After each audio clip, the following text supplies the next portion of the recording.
السلام علیکم، ست شری اکال۔ میں ہرمیت سنگھ ہوں اور آپ دیکھ رہے ہیں آپ کا اپنا یوٹیوب چینل۔ ناظرین، آج کے ولاگ میں ہم بات کریں گے ٹرمپ نے ایران کو پھر سے دھمکی دی ہے۔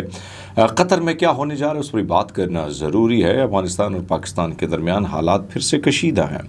عمران خان کے حوالے سے بات کریں گے، کشمیر کا ذکر بھی تھوڑا سا چھیڑیں گے۔ سب سے پہلے بات کریں گے، ڈونلڈ ٹرمپ نے کہا ہے، سخت وارننگ دی ہے کہ ضرورت پڑی تو فوجی کارروائی مکمل کی جائے گی۔ ٹرمپ ایک بار پھر ایران کے خلاف مزید سخت فوجی کارروائی کی وارننگ انہوں نے دی ہے۔ صدر ٹرمپ نے سوشل میڈیا پلیٹ فارم پر ٹروتھ سوشل پر جاری بیان میں کہا کہ امریکہ طیاروں نے ایرانی میزائل اور ڈرون ذخیرہ گاہوں اور ساحلی ریڈار سائٹس پر حملے کیے۔ انہوں نے اپنی پوسٹ میں لکھا، ایک وقت ایسا بھی آ سکتا ہے جب ہمارے یہ جو مزید تعامل کا مظاہرہ کرنا ناممکن رہے گا اور ہمیں وہ فوجی کارروائی مکمل کرنی پڑے گی جس کا ہم نے کامیابی سے آغاز کیا تھا، اور اگر ایسا ہوا تو ایران کا وجود باقی نہیں رہے گا۔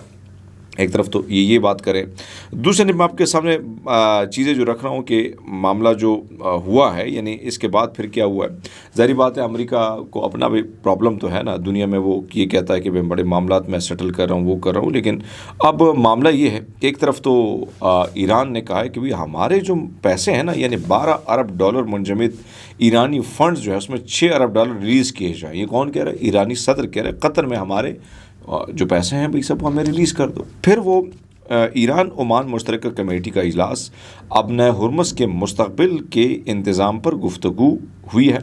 ایرانی نائب وزیر خارجہ کاظم غریب آبادی نے اپنے بیان میں کہا کہ ابنۂ ہرمز سے متعلق مسقط میں ایران عمان کی مشترکہ کمیٹی کے اجلاس میں شرکت کی۔ ایرانی وزیر خارجہ کے مطابق مشترکہ کمیٹی کا پہلا اجلاس عمان کے وزیر مملکت خارجہ امور اور یعنی اسلام آباد میں MOU ساحلی ریاستوں کے خود مختار حقوق کے تعاون میں اپنے ہرمز کے اس پہ اب یہ بات کریں گے، دونوں عمان اور ایران بیٹھنے جا رہے ہیں۔ لیکن اس کے ساتھ ساتھ میں آپ کو یہ بتاتا چلوں کہ بھئی اس ساری صورتحال میں اب قطر میں بھی کوئی بڑی میٹنگ ہونے جا رہی ہے، بڑی بیٹھک ہونے جا رہی ہے، جس میں ہم یہ کہہ سکتے ہیں کہ وہاں پر بھی اس معاملے کے لیے ایک نیا لائحہ طے کیا جائے گا، تاکہ یہ جو حملے شروع ہو گئے ہیں اس کو کیسے روکا جائے، یا ایران یا دونوں طرف سے جو MOU سائن کیے گئے تھے اس پر عمل درآمد کو یقینی بنانے کے لیے معاملات جو ہیں آگے کی طرف گئے ہیں۔ اب آتے ہیں دوستوں عمران خان کے حوالے سے۔ عمران خان اور بشرا بی بی کے 190 ملین پاؤنڈ کیس کا فیصلہ سپریم کورٹ میں چیلنج کیا گیا ہے۔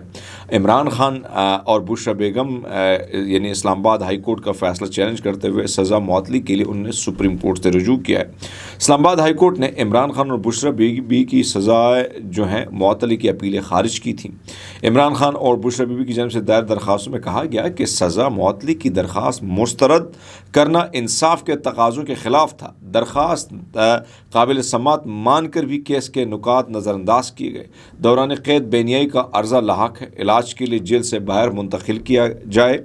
درخواست میں کہا گیا کہ عمران خان اور ان کی اہلیہ کو شدید صحت مسائل باوجود وہ کہتے ہیں کہ رہائی نہ دینا ناانصافی ہے۔ تنہائی میں قید سے دونوں کو غیر معمولی ذہنی اذیت کا سامنا ہے۔ معطلی کی درخواست جان بوجھ کر مؤخر کی جاتی ہے۔ ٹرائل کے دوران ضمانت مل چکی تھی، الزام بے بنیاد ہے۔ اس پر علیمہ خان کا ایک موقف ہے، میں آپ کے سامنے وہ بھی رکھ لیتا ہوں کہ وہ کیا کہتی ہیں۔ ظاہری بات ہے اس وقت ساری سچویشن جو ہے وہ آپ کے سامنے ہے۔ حلیمہ خان کا جو میسج آیا ہے، یعنی انہوں نے میڈیا سے جو باتیں کی ہیں وہ بڑی امپورٹنٹ ہے۔ ذرا آپ کے سامنے میں کوشش کرتا ہوں کہ ایز اٹ از جو انہوں نے بات کی ہے وہ رکھ لیتے ہیں۔ جہاں تک بات آتی ہے، ابھی بات کر رہے تھے کہ عدالت میں بھی بات ہوئی عمران خان کے ساتھ، جب ہمارے لائرز وہاں کھڑے کہہ رہے تھے اور وہاں پہ منتیں کرنی پڑ رہی تھی جج کی کہ ایک دفعہ عمران خان سے ملاقات کروا دیں لائرز کی۔ ہم کیوں منتیں کر رہے ہیں اس جج کی؟ ہم کیوں منتیں کر رہے ہیں؟ ہم ایک ملاقات کے لیے نہیں منتیں کریں گے، ہم عمران خان کے سارے حقوق کی بحالی کے لیے کریں گے۔ وہ کہتی ہیں کہ ایک طرف تو بیرسٹر صفدر نے کہا ہے کہ بھئی آنکھوں دیکھا حال جو میں نے دیکھا ہے، عمران خان کو اس دنیا سے کٹ آف کر دیا گیا، ان کو بچوں سے بات کرنے تک نہیں دی جا رہی ہے، ٹی وی اخبار کتاب پر مسلسل پابندی ہے، جیل میں کسی سے دعا سلام کرنے پر پابندی ہے۔ یعنی وہ کہتے ہیں کہ عمران خان نے مجھے بتایا کہ جب میں جیل میں کسی حکام سے بھی یا پولیس یا عام آدمی سے सलाम भी करते हैं उन पर पाबंदी है कि वालेकुम सलाम का जवाब नहीं देना। यानी आप अंदाज़ा लगा लें ये इस्लामिक मुल्क है, मुल्क का वज़ीर आज़म और करंटली भी वज़ीर आज़म इमरान खान है। ये तो 47 वाले हैं, लेकिन उसके बावजूद आप देखें कि उसके साथ क्या हो रहा है। अलीमा खान कहती है कि जब हम 26वीं यानी तरमीम के बाद वाली अदालतों के जजों के पास केस लेकर गए तो उनकी शक्लों पर क्या था। जज सुमरों में आजिज़ी नज़र आई, वो शर्मिंदा लगे, लेकिन जज डोगर को देखकर लगता है कि वो पूरा मैंडेट लेकर आया है इमरान खान के ख़िलाफ़ फ़ैसले देने का। वो अहद करके आया है कि इमरान खान को जेल में रखना है। जज डोगर ने एक बार फिर भी इंसानियत नहीं दिखाई। इमरान खान और बुशरा बीबी 8 माह से कैद तन्हाई में गुजारे। आवाम के टैक्स के पैसों से अदालतों की इमारतें बनी हैं, उनके पास प्रोटोकॉल और गार्ड्स हैं, ये सब आवाम के पैसों से। अगर इंसाफ नहीं दे सकते तो फिर अदालतें बंद कर दे। अलीमा खान कहती हैं हम एक मुलाकात नहीं, हम चाहते हैं कि इमरान खान के सारे हुकूक बहाल कर दें। ये एक मुलाकात करा के फिर 6 महीने के लिए कैद तन्हाई में आप इमरान खान को डाल देंगे। उनकी मुलाकातें बहाल होनी चाहिए, उनका अस्पताल में इलाज होगा, उनके टीवी अखबारात किताबें तमाम हुकूक बहाल किए जाएँ। ये तमाम तर यानी उनको उनकी जो कैद तन्हाई है उसको ख़त्म कर दिया जाए। ये उन्होंने अलीमा खान साहब ने जो है वो मीडिया से गुफ्तगू करते हुए ये बात की। और इसके साथ साथ आज भी आपको पता है कि वो फिर पेश हुए और दलाइल हुए, ये सारा मामला हुआ लेकिन आपके सामने है। लेकिन दूसरे ने आपको मैं बताता चलूँ कि कश्मीर से पीटीआई को बड़ा धचका मिल चुका है। जो हाई कोर्ट ने फ़ैसला दिया था, जम्मू कश्मीर की अदालत ने पीटीआई की जो पार्टी रजिस्ट्रेशन है, बल्ले का निशान, उनको बहाल किया था। उसके बाद फिर क्या हुआ, चीफ जस्टिस राजा सईद अकरम खान ने इलेक्शन कमीशन की जो अपील पर इब्तिदाई समाअत के बाद फुल बेंच तश्कील दिया और केस की मज़ीद समाअत 2 जुलाई को मुकर्रर कर दी। और ये जो केस था यानी चीफ जस्टिस वाला जो मामला था, यानी जब मामला सुप्रीम कोर्ट कश्मीर की अदालत में गया तो उन्होंने भला जो है उसको वो जो हाई कोर्ट का फ़ैसला था उसको मुअत्तल कर। यानी ये इशारे हैं कि भाई साहब सीधे हो जाओ तो ठीक है, नहीं सीधे होंगे तो फिर आपका इलाज हमारे पास है। मैं कश्मीर की बात करूँ, कश्मीर के वज़ीर आज़म ने कुछ बातें की है, ज़रा वो बातें सुन लीजिएगा फिर बात करते हैं। मैनू नहीं समझ आती है किदा फैसला है, जिदा भी है दरखास्त करना इस फैसले पर नजरसानी करो। आजाद कश्मीर ने ਜਿਹੜੇ एंट्री पॉइंट ने जिथे कोई परेशानी मुसीबत है उसे तो जरा इंतजामी काम करना तुसी करो। लेकिन मैनू ये नहीं समझ आती भाई पिंबर जी पुरमन जगह इतने जो पाकिस्तान के पंजाब ने एंट्री पॉइंट ने उथे समान रोकना, उसकी तलाशी करनी, उसका क्या मतलब है। इस तरह खलीज वधनी है, घटती नहीं है। और पुलिस भी चंगी है पंजाब नहीं, उन्होंने हुक्म होया होंगे गड्डियां डको, वो भी 5,000 लैके आने जाओ।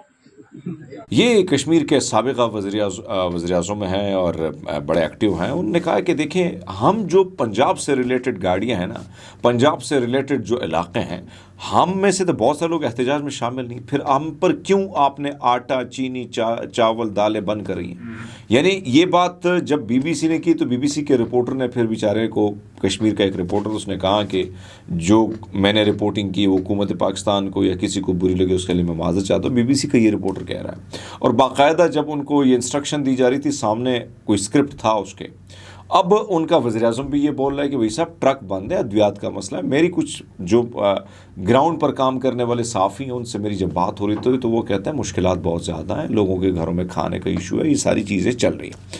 इन सब चीज़ों के लिए ज़रूरी है बातचीत करना। बातचीत करने के लिए आपने देखा कि मौलाना फजल रहमान साहब भी मैदान में आए, फिर जमात इस्लामी भी मैदान में आई, और इस तरह अब मैं बात करूं तहरीक तहफ़्फ़ुज़ यानी पाकिस्तान जो है वो कश्मीर की तरफ गए।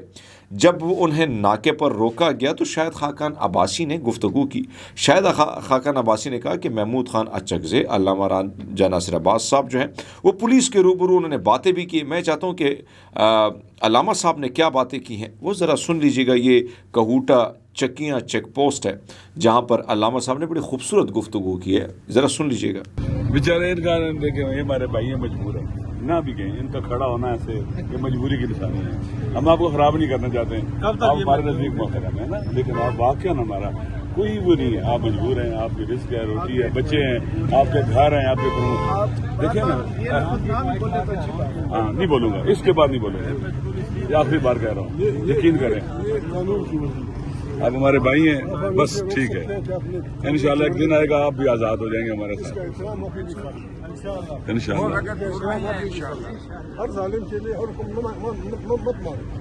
अल्लामा साहब की गुफ्तगू अपने मुलाहिज़ा फरमाई तहरीक तहफ़्फ़ुज़ यानी पाकिस्तान के एक आला सतह वफ़द आज़ाद कश्मीर में जरने में जो धरना है उसमें जारी शुरा से यकजहती के लिए जाते हुए कोहूटा में उनको रोका गया। वफ़द के अरकान ने इस इक़दाम पर शदीद एहतजाज करते हुए वहाँ धरना भी दिया। पुरअमन वो बैठे रहे। वो कहते हैं भाई पाकिस्तान हमारा सबका है। फिर महमूद खान अचकज़ई ने भी बड़ी सख्त किस्म की बातें की हैं। वो कहते हैं कि आज़ाद कश्मीर जो है निहत्ते और हक़ मांगने वाले आवाम से जायज़दही के लिए जाना तहरीक तहफ़्फ़ुज़ पाकिस्तान का पुरअमन वफ़द कोहूटा के मुकाम पर रोकना इस बात की खुली दलील है कि मुल्क में कानून मुकम्मल तौर पर दम तोड़ चुका है। ना कोई वारंट है, ना कोई कानूनी जवाज़ है, सिर्फ अफसरान बाला की आमरीत और बंदूक का राज है। सियासी इंतकाम की आग में अंधी रियासत अस्करी ताकतों ने इस मुल्क को जमहूरियत को एक मजाक बना कर रखा है। पुरअमन लोगों का रास्ता रोक कर ताकत, जबर और रियासती मशीनरी का ये वहशियाना इस्तेमाल साबित करता है कि मुक़तदरा हलकों को अपने ही अवाम से किस कदर खौफ है। अपने ही शहरियों के खिलाफ फौजी और रियासती ताकत का ये इस्तेमाल बदतरीन जुल्म और आइन की खुलम खुला खिलाफ वर्जी है। कश्मीर के मजलूमों का दुख बांटने वालों को रोक कर रियासत क्या साबित करना चाहती है? यही ना कि बुनियादी इंसानी हुकूक कोई अहमियत ही नहीं है यहाँ पे। याद रखें, जुल्म की रात जितनी भी तवील हो काली क्यों ना हो हक। और ये बातें उन्होंने कहा है कि भाई साहब ये मामला जो हथकंडे अपनाए जा रहे हैं ये ख़तरनाक है, इस मुल्क के लिए ख़तरनाक है। तो एक तरफ तो ये बातें हुई हैं, दूसरे निब महमूद खान अचकज़ई ने मीडिया से गुफ्तगू करते हुए कहा इनको टूल देते हैं, फिर इंसान इधर भटकते हैं, इधर से फिर ट्रैफिक बंद है, उधर से फिर ट्रैफिक बंद है।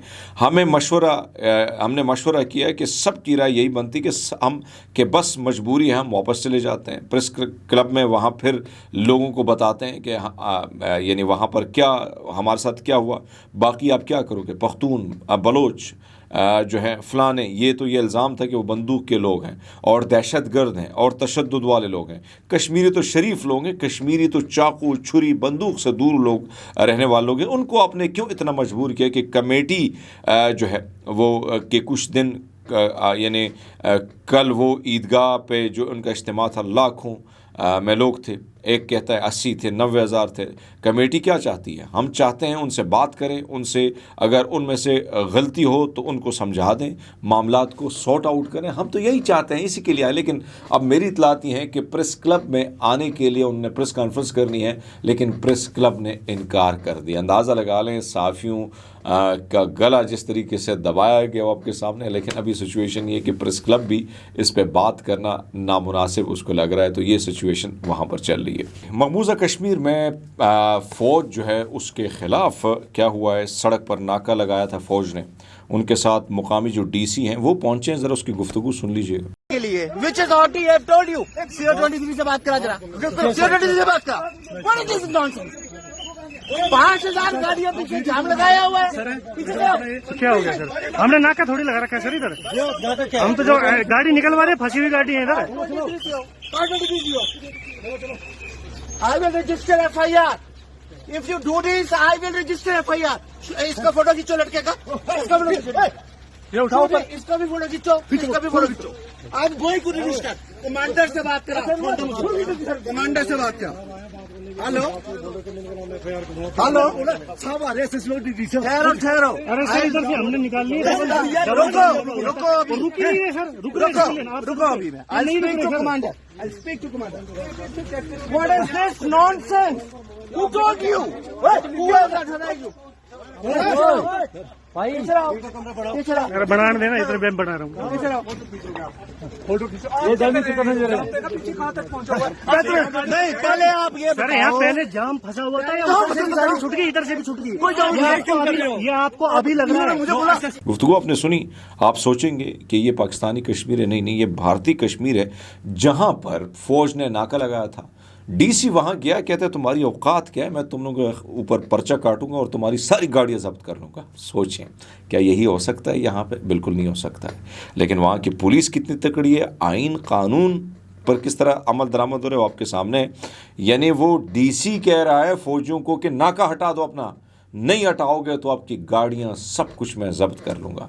तो ये ज़रा वीडियो अच्छी लगी, मैंने कहा आपके साथ शेयर करूं कि वहाँ फ़ौज की क्या हालत है, डीसी किस तरह आंखें दिखा रहा है और किस तरह बदमाशी से कह रहा है कि हटाओ अपनी गाड़ियाँ फौजियों, तुम लोगों ने ना के रखा है, मैं तुम लोगों को ऐसी तैसी फेर दूंगा। तो ये कश्मीर के विजुअल थे जिसको हम मकबूजा कश्मीर कहते हैं वहाँ की। दोस्तों इस वक्त चीन के हवाले से बात करें, चीन में एक बार फिर कई जर्नैलों को जो है वो लटका दिया गया है या लटकाने की पूरी प्लानिंग हो चुकी है। करप्शन के हवाले से इसमें कोई शक नहीं कि चाइना में बड़ी करप्शन होती है, लेकिन जब फड़ा जाता है तो बड़े बुरे हालात होते हैं। दुनिया भर में करप्शन होती है, चाइना में भी होती है, लेकिन उस तरह नहीं होती जिस तरह हमारे मुल्क में होती है, जिस तरीके से हमारे अशराफिया करते रहते हैं। अब मैं अगर कहूँ शी जिनपिंग के दौर में अगर देखें तो 100 से ज़ायद सीनियर फौजी अफसरान जर्नल जो हैं उन पर तहकीकात, बरतरफियाँ, सज़ाओं की ज़िद में आ चुके हैं, कईयों पर फांसियों की सज़ाएँ लग चुकी हैं। अब ये कार्रवाई हुई है, कार्रवाई में 6 आला फौजी जर्नल समेत मजमूई तौर पर 13 अफराद की कानून साज असम्बली की रुकनीत ख़त्म कर दी गई। 2026 में साबिक वज़ीर दिफा ली शांगफू और वी फैंगे को करप्शन पर सज़ाए मौत 2 साल मोहलत दी गई है। डेथ सेंटेंस उनको जो मौत है, सज़ाए मौत, उसमें 2 साल के लिए थोड़ा उनको ज़िंदा रखा गया, उसके बाद लटकाया जाएगा। और इस वक्त कहा यह जा रहा है कि अभी मेरे पास जो है इसमें ये भी कहा जा रहा है कि इसमें कुछ इनके कुछ पॉलिटिकल फिगर भी हैं। 6 आला फौजी जर्नैल हैं जिन पर करप्शन के शदीद चार्जेस हैं दोस्तों, और इन चार्जेस की ज़िद में इनको जो है वो क्या किया गया है, इन पर इनको सज़ाएँ देने का फ़ैसला हुआ है। और इस वक्त इनके ख़िलाफ़ जो है एक बिल भी तैयार हो गया, इनके बरतरफ भी कर दिए। दूसरे ने कहा जा रहा है कि कुछ की फांसियाँ तैयार हैं, कुछ को सज़ाएँ देने के लिए तैयारी हो रही है। तो ये चीन में ये चीज़ मैंने देखी है कि कम से कम करप्शन अगर होती है तो फिर उसकी सज़ा भी सख्त से सख्त है, चाहे वो जज हो, जर्नैल हो, पॉलिटिशियन हो, मिनिस्टर हो, जो भी हो, जिस फ़िरक़े का भी हो, यानी इस अशराफिया के कहाँ से उसका ताल्लुक़ क्यों ना हो, लेकिन जब वो गिरफ्त में आ जाता है तब उसकी हालत बड़ी ख़तरनाक, बड़ी गंभीर होती है। तो ये चाइना से ख़बर थी, मैंने कहा कि काश अदालतों पर इधर भी अमल होता तो बहुत सारे अशराफिया के बहुत सारे लोग जो होते वो आज या तो जेलों में सड़ते या उनसे जो करप्शन का पैसा उन्होंने लूटा है वो उनके पेटों से निकाल के लाया जाता और कौमी ख़जाने में जमा कर दिया जाता। लेकिन आपको पता है यहाँ पर ऐसी कानून साजियाँ की गई कि 50 करोड़ से ज़्यादा भी अगर आप करप्शन करते हैं तो आप पर कोई चार्ज जो है वो नहीं लगेगा।